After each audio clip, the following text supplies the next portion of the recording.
आज का दिन बिहार के सियासत के लिए खास रहा क्योंकि मुख्यमंत्री नीतीश कुमार ने उस दूरी को तय किया है जो महज चंद कदमों पर थी। मुख्यमंत्री नीतीश कुमार आज बिहार के सियासत का केंद्र बने रहे। मुख्यमंत्री नीतीश कुमार आज कई सवालों के जो जवाब है उसको दे दिए, तो कई जो सवाल है उसे खड़ा कर दिया। मुख्यमंत्री नीतीश कुमार आज 10 सर्कुलर रोड राबड़ी आवास पहुंचे और जैसे ही उन्होंने राबड़ी आवास के अंदर कदम रखा, उसके बाद चर्चा ये तेज है कि मुख्यमंत्री नीतीश कुमार भारतीय जनता पार्टी को आईना दिखा रहे हैं। गौरतलब हो कि लंबे अरसे के बाद बीजेपी के दूसरे सबसे बड़े नेता अमित शाह बिहार के दौरे पर आ रहे हैं और उनके आगमन से कुछ घंटे पहले नीतीश कुमार इफ्तार की दावत के बहाने लालू राबड़ी के आवास पहुंच गए हैं।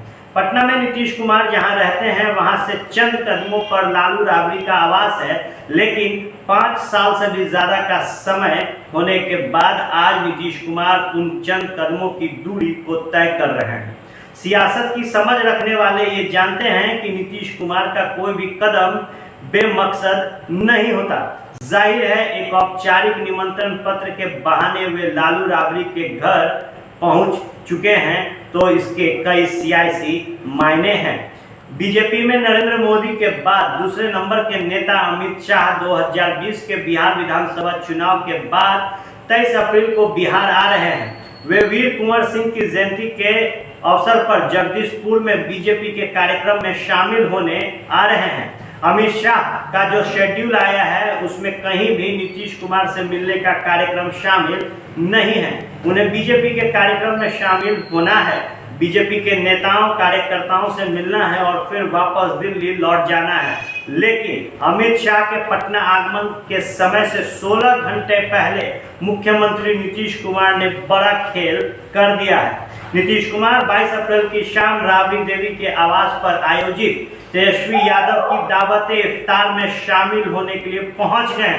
बता दें कि कुछ दिनों पहले नीतीश कुमार ने भी इफ्तार की दावत दी थी। उसमें तेजस्वी यादव और राबड़ी देवी को औपचारिक निमंत्रण भेजा गया था, लेकिन दोनों में से कोई भी उसमें शामिल होने नहीं पहुंचा। अब जब तेजस्वी ने इफ्तार की दावत दी तो उसका औपचारिक कार्ड नीतीश कुमार के घर भेजा गया। उस औपचारिक कार्ड के सहारे ही नीतीश कुमार राबड़ी तेजस्वी के घर पहुंच गए हैं। आखिर नीतीश कुमार को राबड़ी तेजस्वी के घर जाने की बेचैनी क्यों हुई, हम आपको विस्तार से बताते हैं। पहले इस सवाल का जवाब जानिए कि बिहार विधानसभा चुनाव में सबसे बड़ी पार्टी होने के बावजूद बीजेपी ने नीतीश कुमार को मुख्यमंत्री क्यों बना के रखा। बीजेपी के बड़े नेता इसका कारण बताते हैं। वो कहते हैं कि नीतीश कुमार की यूएसपी यही है कि वे किसी भी वक्त पाला बदल सकते हैं। उन्हें किसी पार्टी से नाता तोड़ने और किसी दूसरी पार्टी के साथ जाने में मिनट भर का भी समय नहीं लग सकता। बीजेपी इससे भी डरती है।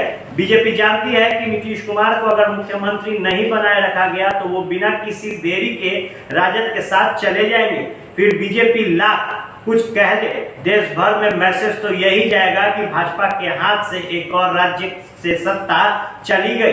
बिहार में अगर राजद जेडीयू की सरकार बन गई तो 2024 के लोकसभा चुनाव में भी परेशानी हो सकती है। लिहाजा बीजेपी नीतीश कुमार के तमाम सियासी ज्यादती को बर्दाश्त कर उन्हें मुख्यमंत्री पद पर बिठाकर रखा है। नीतीश कुमार अब बीजेपी को उसी डर से डरा रहे हैं।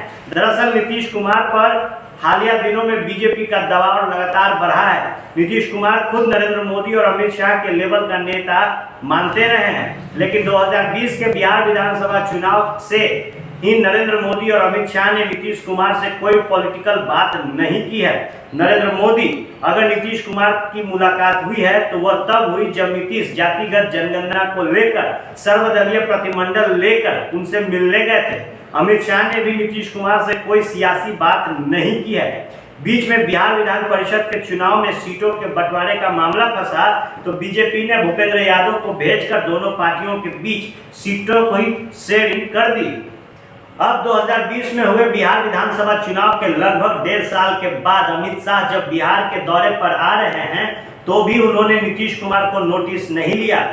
अमित शाह बिहार आकर अपने पार्टी के कार्यक्रम में शामिल होने और वापस दिल्ली लौट जाने का कार्यक्रम रख चुके हैं। इसका भी मैसेज यही गया कि बीजेपी नीतीश और उनकी पार्टी को गंभीरता से नहीं ले रही, तभी शायद अपना महत्व बताने के लिए नीतीश कुमार, राबड़ी देवी और तेजस्वी यादव के दावते इफ्तार में जा रहे हैं। अब सवाल ये उठता है कि क्या ये मान लिया जाना चाहिए कि नीतीश कुमार और तेजस्वी यादव के बीच गठबंधन होने के आसार बढ़ गए हैं? अभी इसका जवाब देना जल्दबाजी होगी, लेकिन 2020 के विधानसभा चुनाव के बाद ही नीतीश कुमार चिढ़े हुए हैं। वे अपनी पार्टी के फोरम पर ये बोलते भी रहे हैं कि उनकी पार्टी को साजिश करके हराया गया। नीतीश की पार्टी के दूसरे नेता ये खुलकर कहते हैं कि बीजेपी ने चिराग पासवान को आगे कर जेडीयू को हराया। जेडीयू का एक गुट विधानसभा चुनाव के बाद से ही तेजस्वी यादव के साथ दोस्ती करने की कोशिश में लगा है। राजद सूत्र बताते हैं कि कई दफे नीतीश की ओर से लालू तेजस्वी को मैसेज भी भेजा गया, लेकिन तेजस्वी नीतीश से समझौते पर राजी नहीं हुए।